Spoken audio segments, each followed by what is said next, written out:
Hi friends, how are you today? My name is Bailey Sarian and today is Monday and I wanted to do something a little different this week. Hi.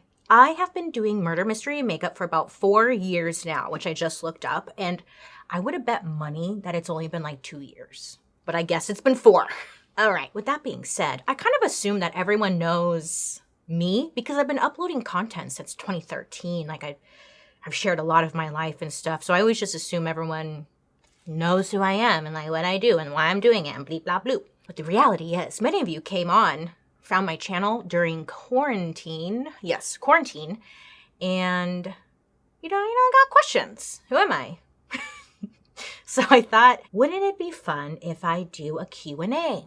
So I went on my Instagram and I was like, hey guys, I'm gonna do a Q&A, ask me questions. Like, what do you wanna know? I'm an open book, I really am. Am I? I think so. Sorry if you don't follow me on Instagram or anything, you totally can. If you want to, it's at Bailey Sarian. And so I got a bunch of questions and I thought, why not do a Q&A? Wouldn't that be fun? I'm not gonna do makeup this week because I thought this could be a time to be very personal, one-on-one. Get to know each other.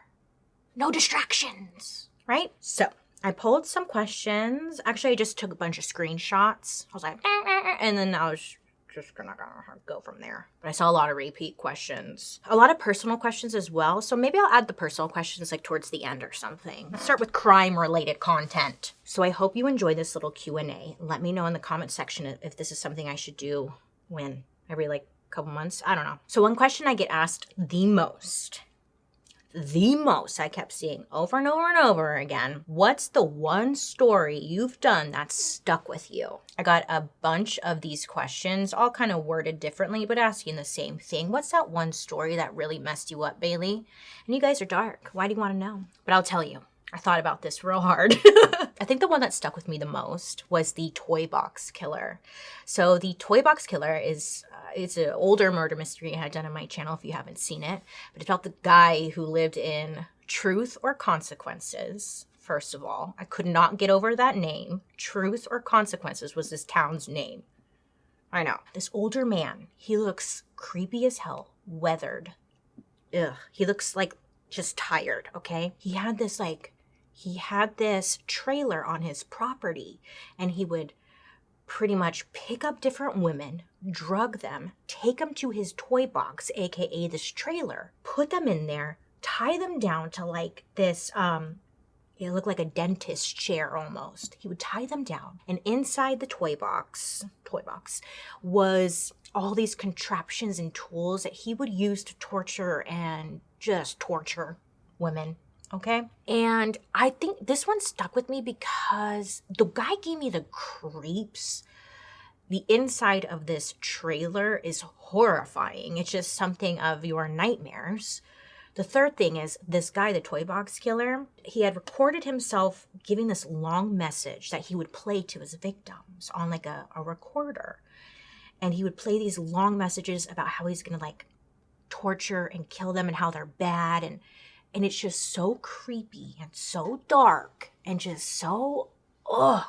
I think that one has sat with me for just a little too long. And also, I could go on and on about this because also he allowed his animals to come in on the assault and rape and all that. Yeah, dogs. He was like, your turn.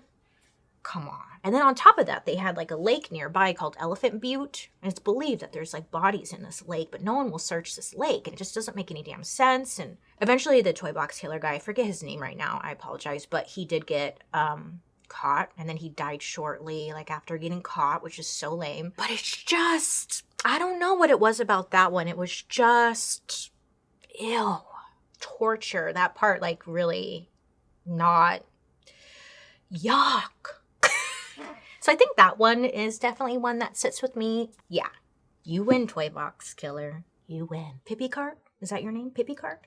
How many hours would you spend preparing an episode? Do you practice beforehand in the mirror? That's a great question, Pippi Cart. So for a Monday episode, so usually I find a topic. Sometimes I'll find the topics in like the comment section. I actually, as of right now, have a long list of topics that I want to further research on and also potentially do stories on. I usually find them in the comment section or just browsing the internet. I have a lot of different serial killer types of books. I know. And so I just have this list that is never ending, first of all. But usually I start with somebody. Who am I working on right now? I'm working on right now. Well, I don't want to give it away. So like Albert Fish. Okay. So then you just start Googling and you start going. My favorite places to find or look into research, which is another question somebody has. So I'll answer two in one. Hillary Griffey. She asked, do you have a favorite or go-to source for murder mystery and makeup research? Newspapers.com. Ancestry, surprisingly, is pretty good. JSTOR, Google, different news articles. I'll watch interviews if there's interviews available. So I kind of get an understanding of the story and the situation. Usually that takes a full day because it's like gathering all the information, all the stuff I found, kind of compiling it into one place. And then the next day it's like start with the story. So the story will be like from start to finish, who this person is that I'm talking about. Now, if you know anything about me, which you've been watching me for a while, you probably know, I like to always start with a backstory. I feel like a lot of true crime stories and whatnot, they kind of just start with the crime itself. But me personally, I've always been more curious about like what it goes on in somebody's brain to just wake up one day and murder your whole family. Like, what's that about? I got questions. So I love a backstory because it can give you an understanding of where someone comes from. And in a way, at least for me, it kind of puts into perspective, like, that's why they turned out the way they did. There are many stories where they have a perfect upbringing and you're like, still no idea. So it's like, okay, day one, what's the story? Getting all the information, as much info as you can. Day two, now I'm going to write the story. I write a script and it's pretty much start to finish. What's the story I'm going to tell on my Monday episode, right? And then normally I'll go through that and I print it out. Did you want every little detail? I'm sorry. So then the next day, it's more like editing. Okay, so I have a certain amount of pages that I know, like, if it's like 8 to 10 pages, I know it will be like a 45-minute video. So it's like, okay, can I make cuts? Can I add stuff? Is there anything I'm missing? Is there anything more that I want? And I'll do extra research. And then it's like, okay, then I should be done by day 4, usually. A lot of the times, though, I'm a liar. It takes me sometimes longer just because I like getting into the nitty-gritty of the stories. I like finding as much information as I possibly can. Like, I want to know every little detail. It doesn't mean it goes into my story. It's just like I personally want to know, and then I decide, okay, this is how I'm going to tell it. And then from there, usually filming. So it takes about, how many days did I say? Full days. And then I sit down and I record. Usually for the makeup looks, I just go. I just start going. I don't plan my makeup looks because by that point, it's like, I just need to be done with this because it's going to go live in a couple of days. Like, I always try to get ahead, but I fall behind every time. So it's like, I only have 5 days to make it happen, baby, and I try my best. So then I do the makeup, and then I have new editors and stuff. So it's like now, pass it off, get it, the edit, upload, all that jazz. So I would say, honestly, to feel good about one episode, I like to spend a solid, if it were up to me, I would spend 5 whole days. It's like I have to constantly, like, okay, well, next week, okay. So it's like, I don't know what to do with all this information I gather. But you know what? Like, this isn't me complaining at all because I am fascinated. I don't want to say murders and stuff because that sounds bad, but it's the brain that gets me. The why, the when, the how, the why. It's always the why. I'm just trying to personally find an answer. Don't know why, but I want to know. Did that answer your question? This is a good question from Bella. Have you ever been contacted by upset or thankful family members of victims? I have been contacted by family members before. I would say on 2 different occasions I have. One of them, they did not want to be like mentioned anywhere or anything, you know, because like they're related to somebody bad. So they're like, please don't ever talk about me. But this person was like, if you're ever in town, you should come over and we could like meet or something. Like, this person was very friendly and actually really had positive feedback about the video I did about their family member who was really awful. And it was very unexpected, but I definitely want to take them up on their offer of meeting. I think that would be really interesting. I would love to do that, but can't say who it is. Just, they don't want to. And then there was somebody else. We need to have a talk. Okay. There was somebody else who had reached out to me who was very upset because the comment section was going in on somebody on a certain story that I will not mention, but the comment section was going in on a person who wasn't even involved in the story. It was like somebody I had mentioned because they needed to be mentioned in the story, but a lot of people focused on this person and were just like making fun of them in the comment section, and they saw it and they were very upset I would say for good reason, but yeah, for good reason. They were upset, and I completely understand. I completely understood. I've mentioned a handful of times in previous videos that, like, hey, you never know who's looking at the comment section, because you never know. And it's like sometimes there are victims, family members who do read the comment section, and if you're saying something that's really rude and inappropriate, you're probably gonna hurt some fucking feelings. So that part really bothers me, because it's only happened that one time, but it really bothered me because, like, damn, I see the comment section sometimes and I'm like, damn, you guys, you're like real people that died and stuff, right? So it's like, don't make fun of something that they cannot change, like a face or hairstyle or outfit, It was just really stupid, but I felt bad for them because the comment section was getting out of control with this person. So I think did I take it down? I might have taken it down, that video. Shelby Ray Beauty asked, are there any cases you'll never cover because they're too much? Probably. I mean, I've come across a couple stories where it involves just a lot of kids, I don't really, it's just, that's all I have to say. It's just sad. It's all sad, but, that's all I have to say. Ooh, Talia Lantintuning. What? Ooh, girl, I can't say your name. I'm so sorry. Talia? Mm-hmm. Does creating MMM make you worried on a day-to-day that these things could happen to you? Well, didn't now. No, I do get asked this question a lot. Like, does doing murder mystery makeup affect my day-to-day functioning? Am I paranoid? Are you okay?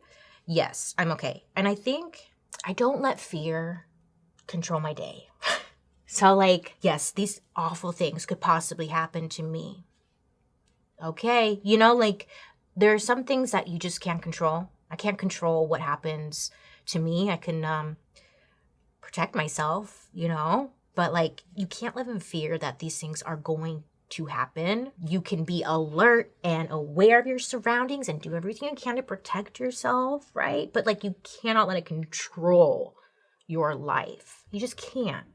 Like, I really just don't think twice about it. There are bad people out there. There's always going to be bad people out there. And God, if something ever happened to me, that would suck. But, like, that's life. It's just, actually, I shouldn't say that because I'm not trying to welcome, like, any type of murder or anything. But just don't let fear control your life. Really, that's it. Like, no, it doesn't make me paranoid. When I hear, like, creaking and stuff in my house late at night when, like, I'm sleeping, yeah, I get a little paranoid.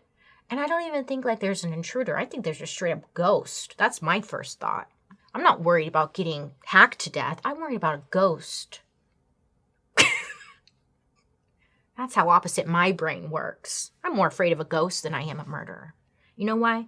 Because I got a 45 and a shovel, and I never miss a shot. So, I know I'm okay. Rachel Caroline 88. What inspired you to start Murder Mystery Makeup Monday?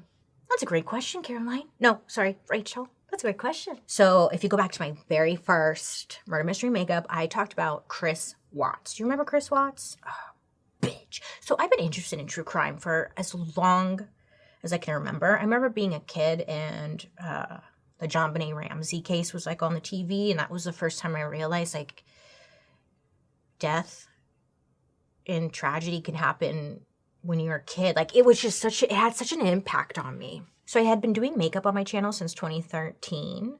And when the Chris Watts case was happening, when was that, 2018, 2019? When the Chris Watts case was happening, once again, like always, I was just invested. I was like, what's going on? Because we didn't know anything yet. If you don't know, Chris Watts murdered his whole fucking family. Point blank period. This guy went psycho one day. The kind of freak that you don't ever want to marry because they might snap on you one day. Like, there's no red flags with this guy. It was spooky.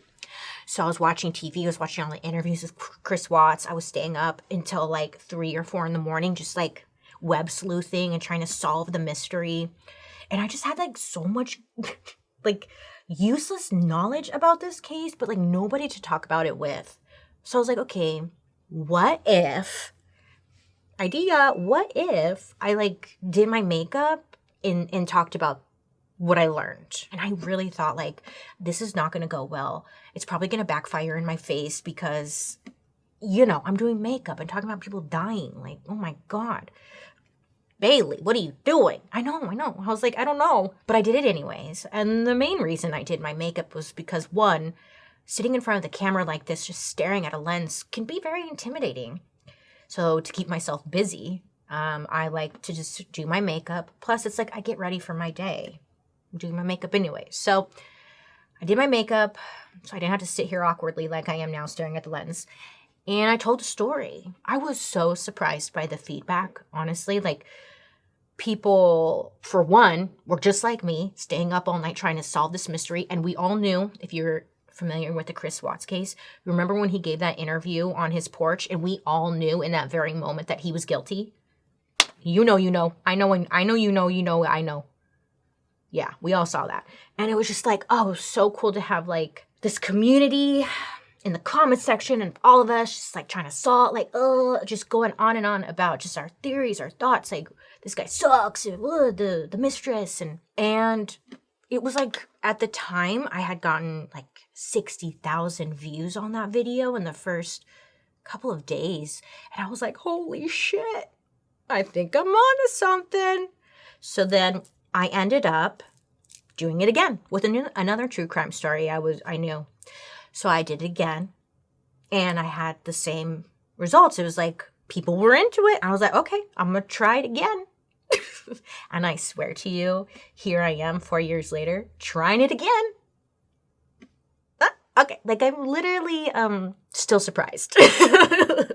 Like, it's just crazy. I just never imagined that this would lead me to where I am today, ever, in a million years, ever. And still to this day, I'm like, are people gonna, I hope they like this. You know, like, I hope they like this video. I hope they like this topic I picked. I don't know. I don't know. So, I guess sadly, Chris Watts kind of inspired my my Monday episodes, but I don't want to give him credit. God damn it, that nasty man and all of his nasty fangirls. You guys still out there being little thirsty bitches for this Chris guy? You nasties. 6 bug bandages. Hey, 6 bug. What you think about the Murdaugh case?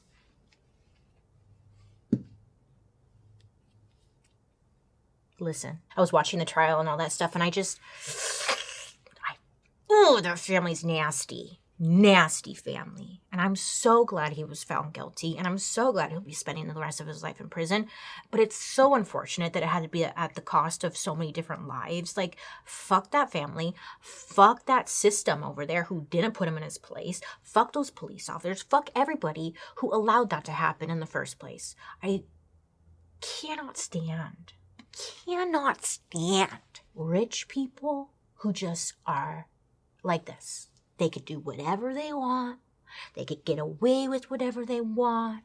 No rules apply. Like, that keeps me up at night because I just can't stand knowing that there's people on this planet who exist like that. And there's a ton, unfortunately, and rarely do they get caught. And it really pisses me off. And now that Buster kid, like, he's still out, right? And like his name is ruined. Good luck trying to find a job and stuff.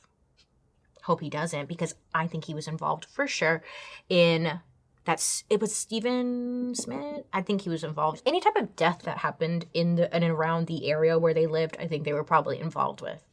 You know? Just nasty people. Can't believe ugh. Money just is disgusting. I mean, like, money just ruins people. It makes them, no, it's not even money. This guy was just fucking disgusting. I hated him. Oh, this is my favorite question. McKen, period, Z. Do you recognize some subscribers from the beginning? Absolutely, 100%. Some of you all have not changed your YouTube icons and your YouTube names, and you never should, because I swear to you, I recognize them. There's a lot of you out there who I recognize the name, and I recognize your little picture, and I just know you. So you can't change it. And if you do, I won't know who you are. So I'm sorry, but you're trapped. Unless you want to change it, it's totally fine. You could change your icon and all that stuff. That's fine. But I do notice, and some of you have been here for a very long time, and it warms my heart. It really does. I'm like, aw, I see you. I see you. I love that. AM_Brown wants to know, how did you first get into true crime? That's a great question, AM Brown. I had mentioned a little bit earlier that the JonBenet Ramsey was like, as a child, first introduction to like, oh shit, you could die when you're a kid. Like, that's weird. And then as I got a little bit older, like I've always been a little curious and a little bit morbid growing up. Say what you will, but I was always a little dark. But then when I got, I don't even know how old I was, like early, maybe preteen, my mom was a 911 dispatcher, and she would sometimes take me to work with her, and I would get to like put on little headphones and I would listen to 911 calls, and I was just a kid. And looking back, definitely would not recommend doing that. But now I could laugh about it. Like, we laugh about it now, but like, don't do that to your kids, because no one's calling 911 to say, hey, I hope you're having a great day. It's a lot of bad. But at the time I was like, oh, like, it was wild to me. It was wild that these calls were coming in, and like there was so much going on in that very hour that none of us knew about. It was weird. It was such a weird thing. Anyway, so I would say that's definitely where it started, for sure. And I have to say, 911 dispatchers are like the true first responders.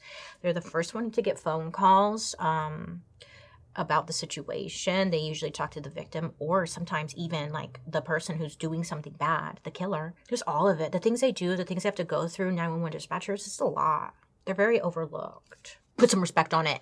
Tarot Charlie, how do you find the energy to create all your content? I'm hearting that one.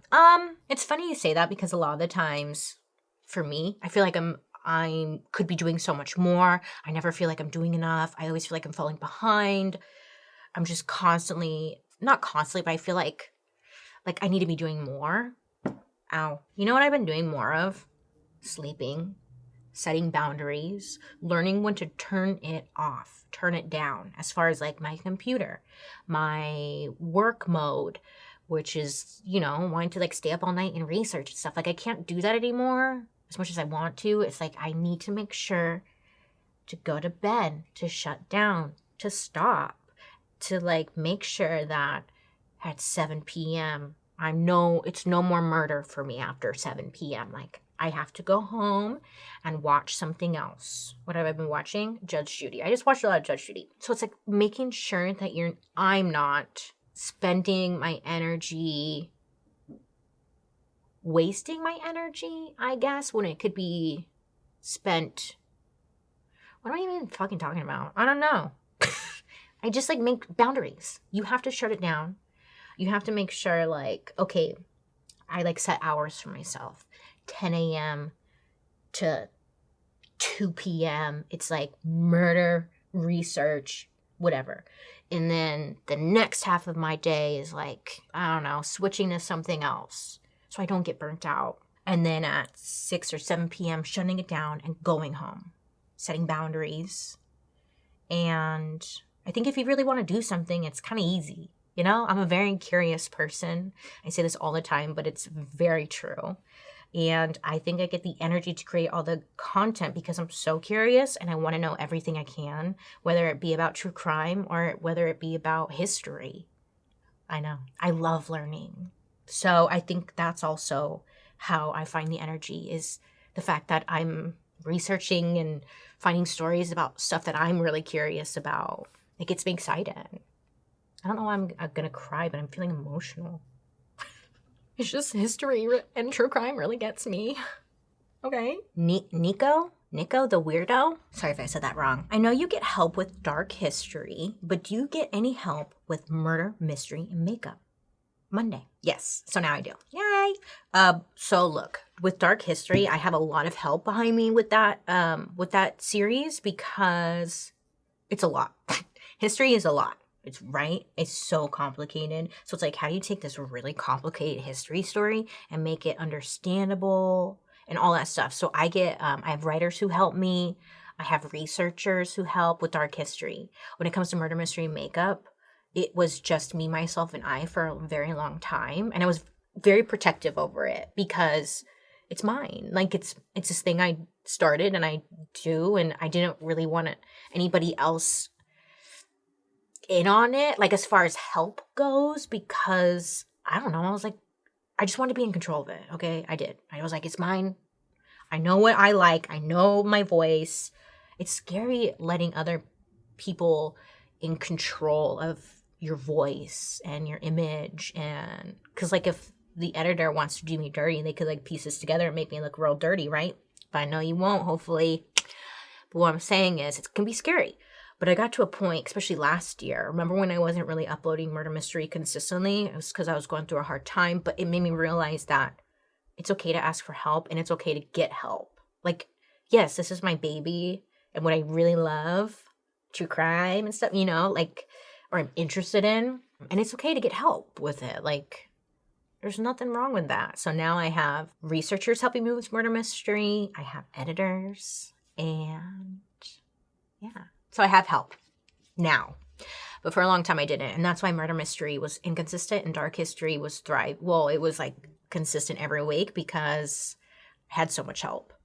And it made me realize too, like, okay, I need to get help with murder mystery or it's just I can't do it all, Does that make sense? I hope that makes sense. Suicide by Suicide Girl wants to know thoughts on true crime tourism. I don't have any thoughts really. True crime tourism? Do you mean like going to visit like, oh, Jeffrey Dahmer used to go to this bar. Let's go. Is that what you mean? I'm going to say that's what you probably mean.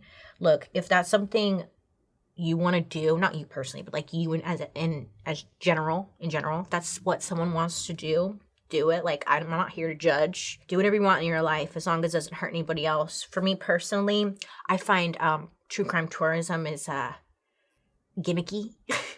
Like, usually they want to make some money, okay? I don't blame them, but, like, maybe if I'm in town and they're like, hey, that's the bar that one guy murdered everybody at, I'd be like, oh, shit. And then I'd carry on with my day. You know what I'm saying? I just, like, it's whatever. If it's there, cool. If not, whatever. But I wouldn't, like, go out of my way.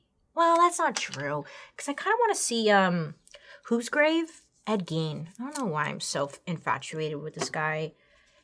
But didn't his grave get like moved and shit? Anyways, thoughts on true crime tourism? I don't really have any. Sorry, I can't answer that more like straightforward. It's just, I don't really think about shit like that. It's just, if you want to do it, cool. If not, cool. Do I want to do it? I don't know.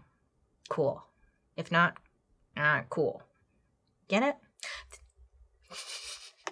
I don't know why I'm feeling emotional right now, but this question like really made me think.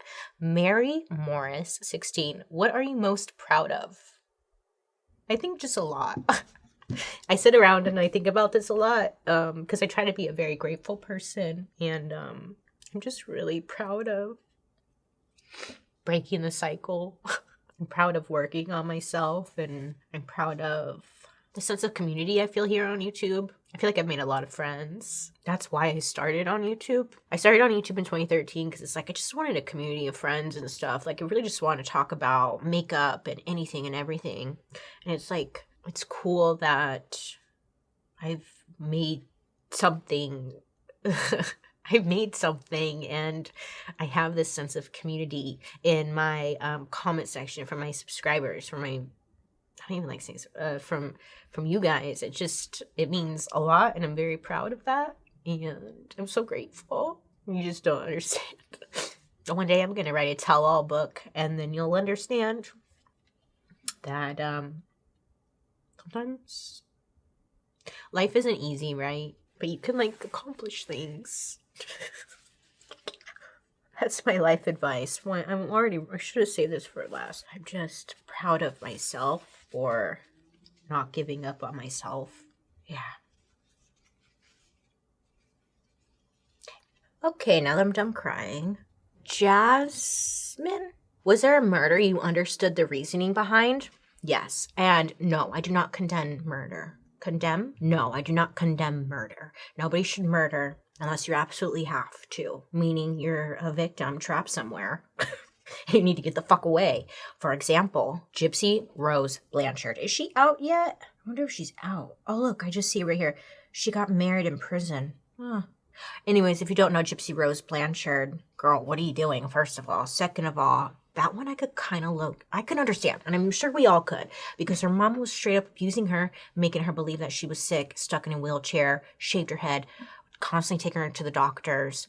You know, poor thing. This girl has been sick all of her life and told that she's a baby when in fact she was like, how old was she when she was arrested? Like 20?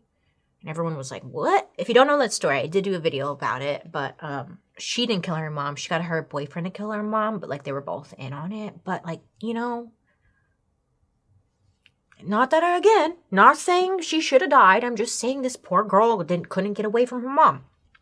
That's all I'm saying. Man, all of these questions, sorry, I'm just looking at, they're all like, what was the story that kept you up at night? What's the most disturbing case that you've researched? I think because I've been introduced to true crime or like all that from a young age, I feel like I'm really good at disassociating myself from these stories, because if I did take these on emotionally, every single story I've done, there's no way I'd be here right now, because it would absolutely destroy you, right? So it's like I know how to shut it down and see the story for what it is and not get emotionally too attached to it. That doesn't mean I don't have any emotion, but yeah. And some people say like, well, that's inappropriate, like I shouldn't be doing that. But like if you want to work in the true crime field, or I mean, police, like you have to become desensitized to these things. And, you know, in long term, I want to work in the true crime field. I want to work in criminology. Like, come on. Bunny B. Lips wants to know, who is one of the most interesting / creative killers you've researched? If you know me, you should know my answer. Ed Gein. Man, he fascinates me, that one. You know why? Because I have yet to come across another person so far. There's probably someone else, but I have yet to come across another person like Ed Gein, because Ed Gein was a body snatcher. He was a grave digger, so he would dig up these people's bodies, and then he would cut off their skin and then make arts and crafts out of the skin. He made chairs, table lamps, wall art. He was trying to make a full-on bodysuit out of skin. Allegedly, he would wear the bodysuit around the house, because he actually did a good job. He made gloves all out of skin. His whole house was decorated with skin and sewn together, and it was just like, what the? And this interests me because, what the fuck is that? That's new. You know, like I haven't heard that one before. It makes me think, like, if you would have put him in the right setting, let's say we sent him to fashion design, he probably could have succeeded, maybe thrived, but instead he was bored. And you know what they say? The devil's got work for idle hands. And his hands were available, unfortunately. Just because I'm fascinated with Ed Gein does not mean like I'm hanging up posters of him and stuff on my wall. No, it's just, again, it's the human brain. What is that? What is that? Why? Like, there's no internet and stuff back then when he's doing this. So it's like, how did he think of this? And with that being said, let's put him in art school. Let him thrive in the fashion industry. He probably could have made some cool pieces. Just saying. So Ed Gein, for sure, hands down, always wins, because I've yet to come across anyone like that. Like, again, what was that? What was that? Okay, this isn't really a question from Vil39999. Lizzie Borden and the whole story behind it. I'd love to see your take on it. Love you. Love you too. But I just wanted to giggle for a minute because for the longest time, like I'm talking an embarrassing long time, I was getting Helen Keller and Lizzie Borden mixed up. For the longest time, I thought Lizzie Borden was Helen Keller, really. So I was like, dang, she's deaf and blind and she killed her family.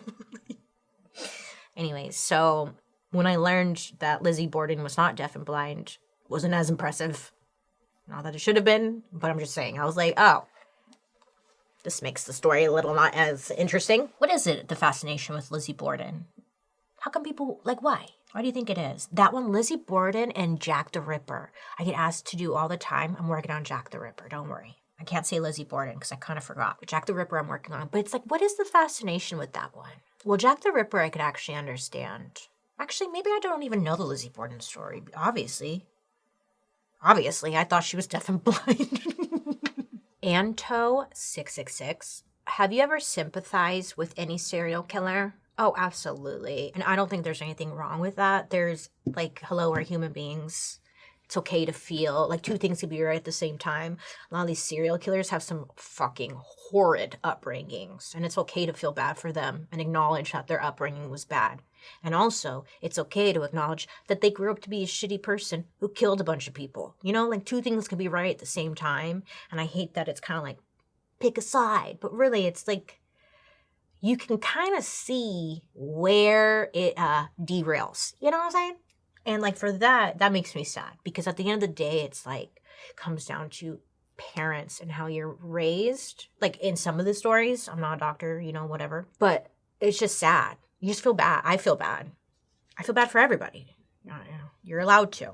But yeah, for sure. It's a lot of them just have horrible lives. And there are some people like Chris Watts who it's like fool had like a pretty great upbringing and stuff. Not saying it was perfect. I don't know him, but like, how did that guy go from, again, 0 to fucking murdering his whole family? Like, those people freak me out, and those people I don't feel bad for, because I don't know what that is. If I don't understand something, I try to figure it out, but sometimes you just can't, you know? Oh my God, it's so funny that you bring this up. Your makeup is not terrible, says, are you 100% sure Scott Peterson did it or didn't do it?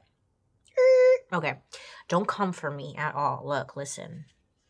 Ideas. I don't know if Scott Peterson did it or not. I mean, I don't fucking know. I'm not good. Like, I'm just a girl on YouTube. But like, if you kind of dig a little bit deeper, you'll see that Scott Peterson didn't necessarily get a fair trial. He was being ripped to shreds in the media because everyone was like, he did it. But when you look into actual physical evidence, there wasn't any. There wasn't any. And at the same time that Laci Peterson was murdered, there was also a serial killer on the loose who was murdering other pregnant women. A lot of people don't talk about this because, I mean, they don't know if there's any correlation there. But, I mean, it kind of makes sense. Also, there was a neighbor who spotted Laci Peterson with her dog. I think it was like she was going into the house or something where this eyewitness, her statement would throw off the entire timeline. And for some reason, police didn't want to include her statement in any of the documents. So, I don't know. I think Scott Peterson was shady, cheating on his wife, fled down to Mexico for some damn reason, dyed his hair, acted hella suspicious, right? But then when you look into the physical evidence of it all, it's like, where is it? I don't know. So again, two things could be right at the same time, right? Like he might have been a really shitty husband and he might be innocent, or he could just be a plain murderer and everyone, you know, I don't know. But I feel like, I don't know. I just feel like by now, okay, listen, there's a couple of feelings I have about Scott. I feel like by now, if he's in prison at San Quentin, by now, he would have said something to somebody in the prison. Like, yeah, I did it. Because they brag. They have to brag. It's how you get your status in the system. You got to let people know what you did. But he hasn't bragged about what he's done. He always has said he's innocent. Okay? I just feel like if you're holding on to a lie that long, you would have cracked at some point. We all crack. Right? I don't know. Don't come for me again. He's in prison. I don't give a fuck. Like his wife was murdered at the end of the day. And I hope the right person was locked up. But when you look into evidence and whatnot, it's kind of like, did they make the right choice? I don't know. That one upsets people a lot. But I'm like, I don't know. What do I know? I don't know. Maddie Fellows 98 wants to know, what was mentally the hardest MMM or dark history episode? Hardest for you to fill? There's so many. Like, I think on Murder Mystery, oops, sorry, I didn't even see I had that. On Murder Mystery, I would say the hardest one to film is not because of the reason you're thinking. It's like the Charles Manson one, because by the time that I got to film, I had done so much research on this motherfucker. I was so sick of him. I was so sick of Charles Manson. And that one was hard because it was like, I went in. Because there's so much information available about this guy. Sometimes you come across true crime stories where there's really not a lot of information to go off of, and it's like really, those are difficult. But with Charles Manson or with high profile cases, sometimes there's too much information to go off of, and you're like, now what do I do with all of this? I had too much Charles Manson in my system, and that was just... I was just so sick of him by the time I sat down to film. Oh my God. And plus there was still so much that like I left out because it's like useless knowledge. It doesn't really add to the story, but it's always stuff that I find interesting. So I don't know. Maybe one day I'll write a book where it's like about maybe true crime related, and I could just share all of the stuff that I didn't get to put in my videos. I think that's a goal of mine. That way I feel like all these hours I've spent learning about these sick freaks, I could put it into something. Do you know what I'm saying? Wow, I know. So, I don't know. That one was hard because I hate him. Truly, I just was like so sick of him. As far as emotionally hard, probably Tulsa Race Massacre for a couple of reasons. One, never heard of it. I feel like a fucking idiot. Sorry for my language, but I did. I was like, how come I didn't learn about this in school or anything? And like, I was like, this is horrible, and I never heard about it. But in a way, it was kind of one of those moments where it made me feel bad, but at the same time, it made me want to know more. And that's truly what started Dark History, was the fact that I felt like there's so much I don't know when it comes to history. There's so much I didn't know. And the Tulsa Race Massacre really showed me that there was a lot to learn. And I was open to it. Like, I wanted to know. I want to know everything. I want to understand. I want to hear and understand everyone's stories. And yeah, so that one was hard too, because it was like just such, all of it. All of them are hard. They're all hard because someone dies in the end. Somebody always dies. They're all hard. Oh my gosh, cute. I like this question. Ange_Lena. Is anyone else in the room with you when you film Murder Mystery and Makeup? You're so natural. No, just me and you. I like to do it alone. I feel like I could be myself. When there's other people in the room, it makes me very nervous. I feel like, I don't know. I feel comfortable. You know? Usually, it's always me. Dark History, though. I have someone in the room to make sure that I'm staying put, because I like to move around a lot. And I tend to get out of focus. _Kimmy_baby asked, what are your coping mechanisms for after you learn all this heavy stuff? Teach me. What are your coping mechanisms? Therapy always helps. I do therapy. I've been doing therapy since I was 18, so I feel like I've been preparing for this for a long time. Honestly, again, I kind of mentioned earlier, but learning to shut things down has helped me tremendously. Like, after a certain point of the day, I turn it off, I turn it down, and I make sure to watch, like, let's say I research, like Albert Fish was a really heavy story. So it's like making sure that I watch, when I go home, I'm watching something that is uplifting, or I'm just on my free time finding something positive to do, because yeah, it can definitely pull you down.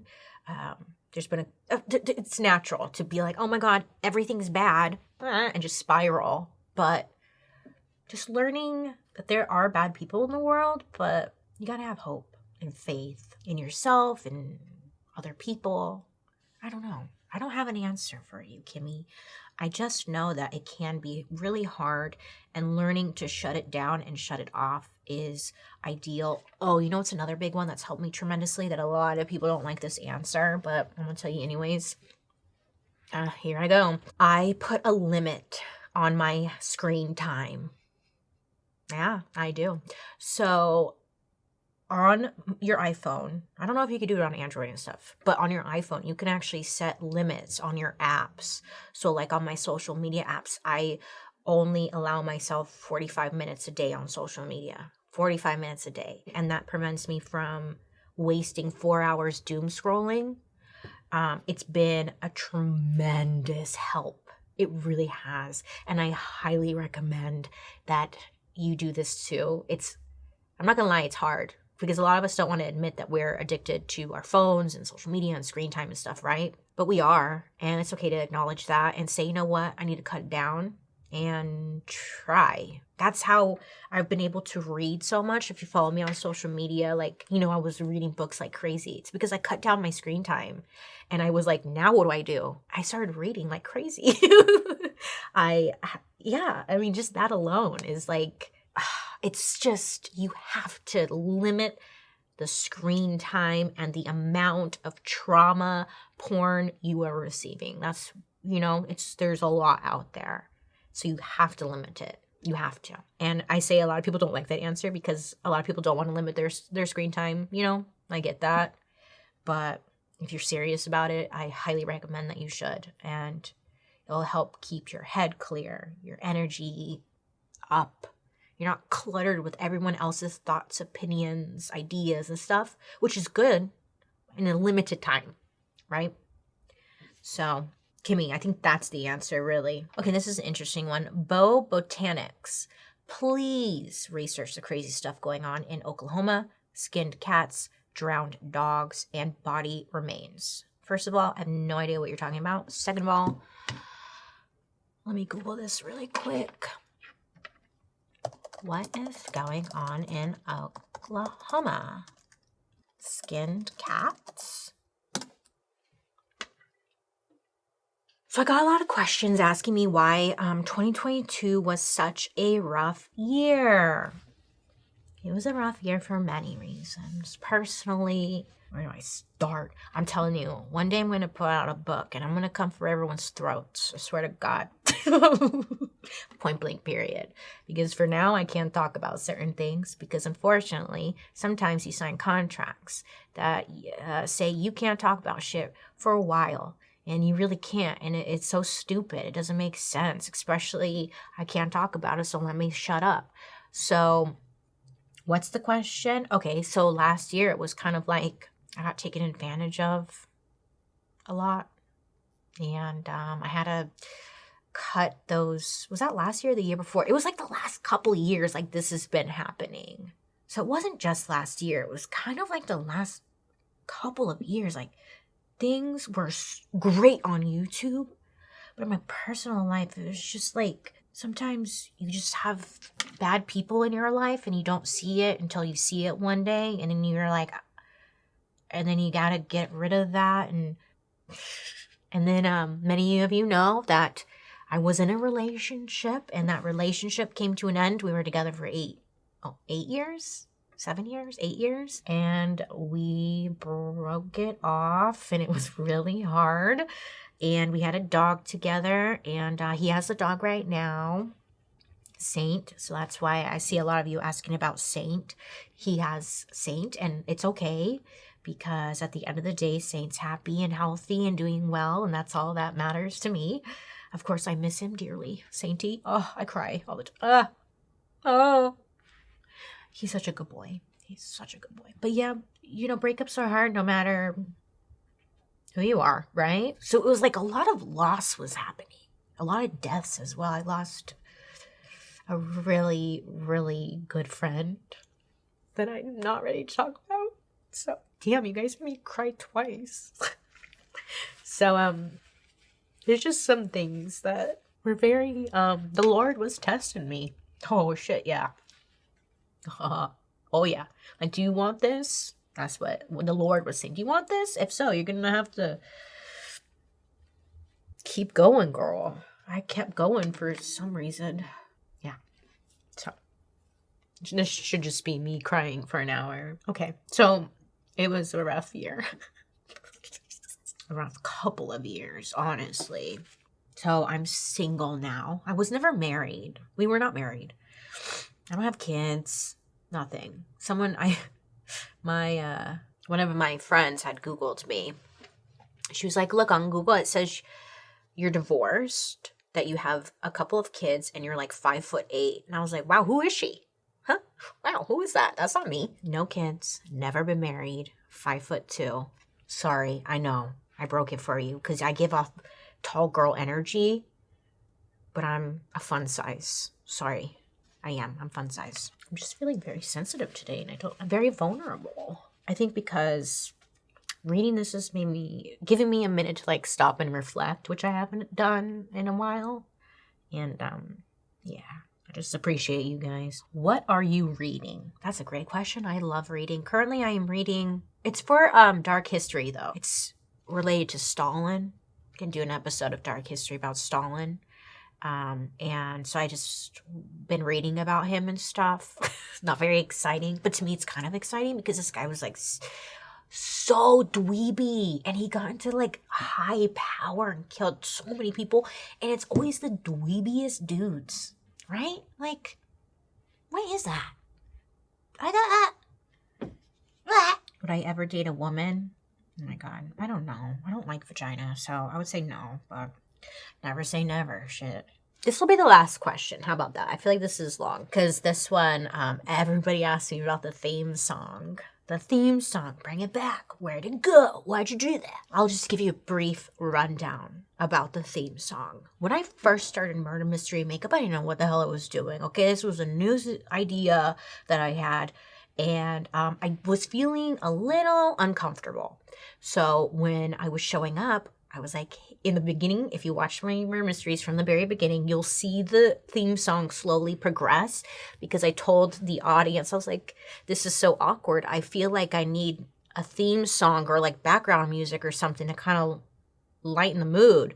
So then I just started making noises with my mouth, eventually getting to sana-san, which many of you recognize from The Simple Life.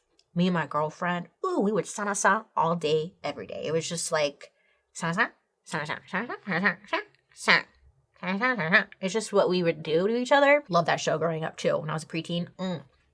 But then it was kind of like just making fun of like what me and my one of my friends would do, and it just stuck, and I don't know, I kept doing it. And the reason I stopped is because at this point I've grown so much, right? It's kind of like I didn't need the theme song anymore to kind of like ease me into the episode because I was feeling awkward. So I was just like, you know, I don't feel awkward anymore. I kind of know what I'm doing now. I come in and I'm like, hey, it's Monday. You know, like I know what I'm doing now. And I felt like it was kind of a crutch. But also, if you're new to my channel, let's say I'm talking about your family, like your family was a victim of the story I'm talking about, and I was like, you know, like, I'm already doing makeup. I get like it's kind of already pushing the line, but the sound effects, I don't know, I just wasn't feeling like, I was feeling bad about it, and if I'm feeling bad about it, I should stop, right? Of course, a lot of you were like, bring it back, but I'm unsure. But I noticed since I stopped doing the theme song, everything just went downhill in my personal life. I'm just kidding. I'm kidding. But yeah, it was really a buffer that stayed for a long time, and love the theme song. If you sana-san me in public, I will sana-san you right back, okay? I just don't know. Maybe every once in a while when I'm feeling awkward, I'll sana-san, because I still get very nervous when I sit down to film. I really do. Like, scary. Haley 2222, do you enjoy dark history more than murder mystery makeup? Do you feel like murder mystery makeup was more of a chore? No, not at all. I hate saying love murder mystery makeup because it's true crime, but I love what I get to do. It's so again, I'm so thankful and I'm so curious that what I'm doing, it feeds that curiosity that I have. You know, it's very, I don't want to say fulfilling. I guess it is fulfilling. And no, I don't see it as a chore. I don't like that. That upsets me. Does it come across as a chore? I hope not.